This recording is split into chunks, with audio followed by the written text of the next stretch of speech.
to your show, Dr. Haney. I'm glad to be here, and I just really want to hear from her because I know she's got a wealth of information that she can share with us. Very good. Ms. Gilliard, why don't you give us some information about your background, your education, and some of the experiences. I think we've got about 4 minutes before this segment ends for today, and so take as much of that time as you would like to talk about your background, to give us sort of an overview in terms of who you are and how you became involved with what you're doing and some of the programs that you're working with from that perspective. Okay. First, I want to say thank you very much for the invitation to speak on your show this morning or afternoon. My name is Tanisha Gilliard. I was born in Oceanside, California, which is in San Diego County. I got my bachelor's in cellular and molecular biology from LSU in Shreveport, Louisiana, and I am here pursuing my PhD in biomedical research. I got involved with activism, community advocacy things when I moved here to Nashville, maybe a few months after I met Rashida Fatuga with Gideon's Army. Like Pastor Walker was saying, it's a grassroots army for children where we really focus on identifying and attacking the root causes of the school to prison pipeline through restorative justice practices, both in the schools, in the communities, and in the juvenile court system. I'm involved in a lot of other community organizations like Pastor Walker alluded to, really fighting the different ways that Black youth, Black adults, our community is affected. You know, Pastor Walker, I think we've talked about this topic on many occasions, and I think that she introduced another thing that is quite popular now and or quite infamous as far as some people are concerned, Black Lives Matter, you see, and I think that it's within that framework that we want to try to give out as much information as we possibly can today. Absolutely. In terms of what our young people must do and some of the challenges that are facing many of them and how they might be able to overcome some of these challenges. Absolutely. But first, let me tag in behind what Tanisha was saying. You take a young woman that's actively pursuing her educational degrees and the like, but at the same time is taking time to deal with issues.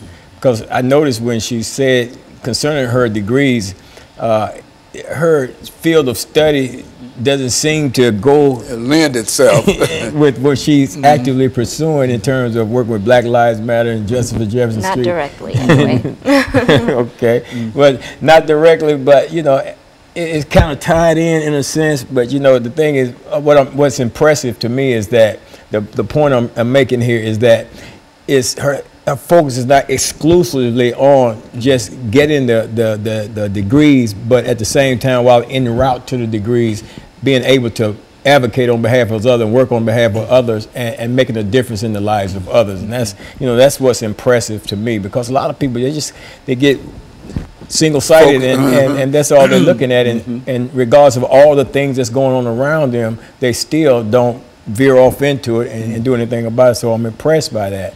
What she's doing in her activism. Her whole idea of social consciousness, I think, is one of the things that sort of brings us to her in a real sense. And so what we'll do, excuse me, what we'll do, we'll take this first commercial break, and we'll be back with our audience following this very, very short commercial break.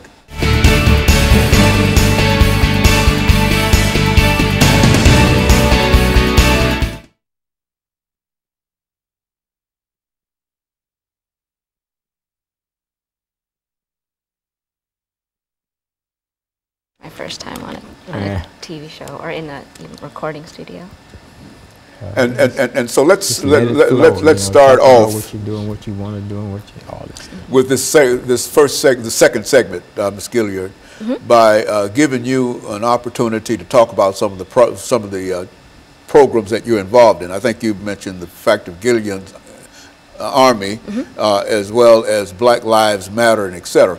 I don't think that many of people know that much about the Black Lives Matter movement outside of what we see on television. And so, as I think you might be the first individual that we've had on this particular program that is intimately involved with that organization. And so you want to, you know, we'd like for you to sort of use as much time as you'd like to use to talk about that. And we'll have 8 minutes for this segment. Okay. And so you'll start us off, with this segment by talking about 3 or 4 minutes, and then Pastor Walker will make some statements feeding on what you have to say, and then back to you, and so we'll go through this for 8 minutes, and then we'll have a commercial break. Okay? Sounds good. I don't know if I can take up a full 3 or 4 minutes, Oh but yeah, I'll try. Yeah, you just talk. You talk with all those I'll all those degrees that you have and all that studying that you do. Yeah. 30 seconds. Yeah, we're not going to let you get out of that. You know, just talk about yourself. Yeah, I have a hard time Yes, doing sir. that. Way from California.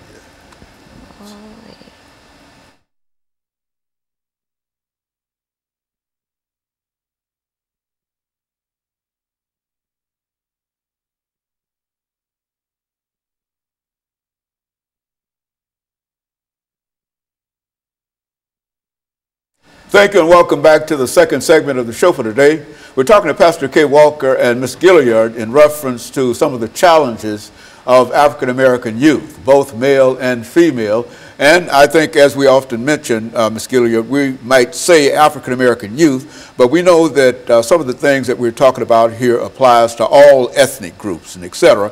And the reason we're talking about African Americans here is because we want to highlight that specific part of the population. I think you mentioned the fact that you're involved with the program Black Lives Matter.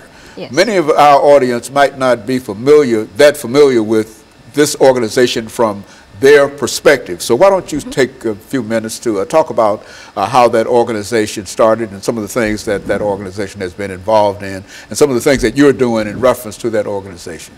Okay.